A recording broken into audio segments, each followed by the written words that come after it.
Hello friends, कैसे हैं आप लोग। होपफुली बहुत अच्छे होंगे और आपकी प्रिपरेशन भी बहुत अच्छी चल रही होगी। जैसा कि आप लोगों को पता है कि इससे पहले की वीडियो में हमने यूनिट 1 से लेकर यूनिट 6 तक का NTA नेट कॉमर्स का सिलेबस आप लोगों के साथ डिस्कस किया है। इस वीडियो के अंदर हम नेक्स्ट यूनिट 7 का सिलेबस आप लोगों के साथ डिस्कस करेंगे। यूनिट 7 हमारे बैंकिंग यूनिट है, तो चलिए डिस्कस करते हैं यूनिट 7 का सिलेबस।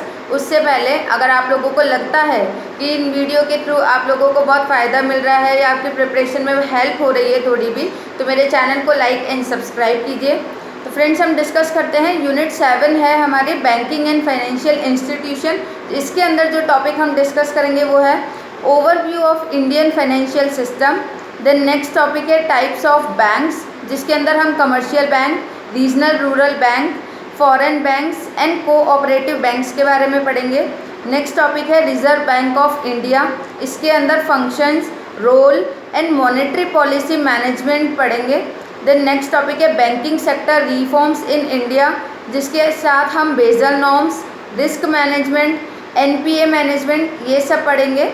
देन नेक्स्ट टॉपिक है फाइनेंशियल मार्केट, जिसके अंदर हम money market, capital market, government securities market पढ़ेंगे।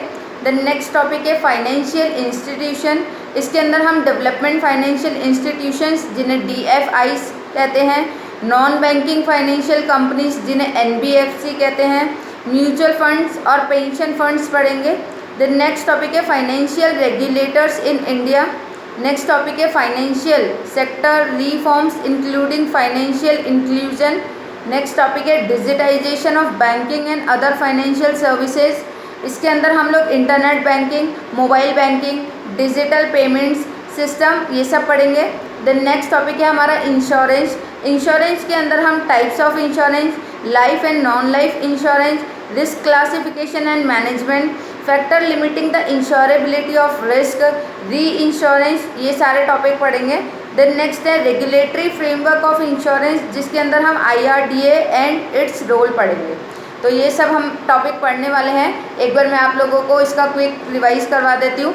Overview of Indian financial system, types of bank, जिसके अंदर हम डिफरेंट टाइप्स ऑफ बैंक पढ़ने वाले हैं, रिजर्व बैंक ऑफ इंडिया, जिसके अंदर हम RBI से रिलेटेड जितने भी हैं टॉपिक वो पढ़ने वाले हैं, banking sector reforms in India, इसके अंदर भी इससे रिलेटेड सारी चीज़ें पढ़ने वाले हैं, फाइनेंशियल मार्केट्स जितने भी टाइप के होते हैं वो सारे पढ़ने वाले हैं, फाइनेंशियल इंस्टीट्यूशंस जो भी डिफरेंट टाइप के इंस्टीट्यूशंस हैं उन सब की स्टडी होगी, financial regulators in India, financial sectors reform including financial inclusion, digitisation of banking and other financial services, then insurance and last topic है रेगुलेटरी फ्रेमवर्क ऑफ इंश्योरेंस।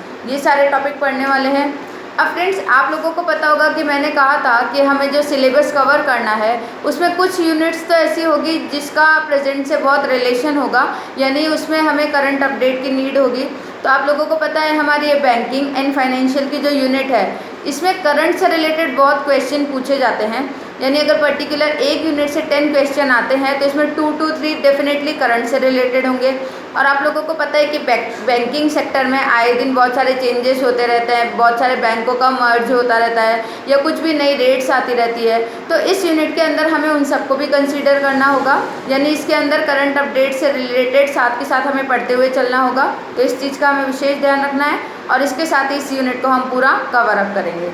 तो इसके बाद हम आप लोगों के साथ में इससे आगे के और यूनिट का सिलेबस डिस्कस करेंगे। तब तक आप लोग अपनी प्रिपरेशन को कंटिन्यू कीजिए। ठीक है फ्रेंड्स, फिर मिलते हैं।